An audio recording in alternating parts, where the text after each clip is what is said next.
Today we are talking about rent-back agreements in real estate. So I'm Lynette, I'm the marketing director at Liz Moore & Associates, and I have Liz here with me today. And Liz, I want to talk about what exactly is a rent-back agreement and should a seller accept one of those? Okay, So good question. So a rent back is actually just like it sounds.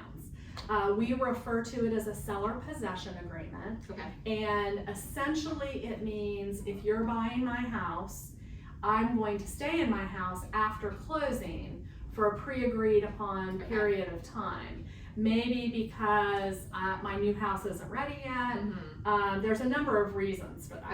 Okay. And so would you pay a deposit just like you would in a normal rental situation? So you might. Okay. We would encourage a security deposit because that's a good idea. Right. Whether or not a seller is actually going to pay rent is going to depend on the circumstances. Okay. In this crazy market that we've been in, some buyers are using a free rent back. So the seller keeps possession of the house maybe for a week, maybe for 2 weeks without paying rent. Okay. Some buyers are using that as an incentive to get their offer Interesting. accepted Right. with multiple offers. Okay, that makes sense. Well then, so is this a good thing for a seller?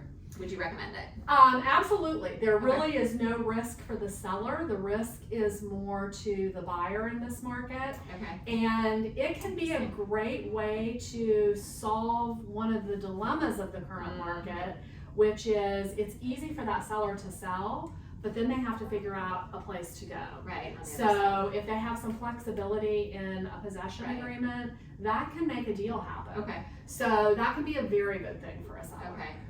For the buyer, there's a little bit more risk, Okay. obviously, because you've closed on the property and someone else is living in it. Gotcha. However, the seller has been in the house for a while, you know how they maintain it, you know how they keep the house.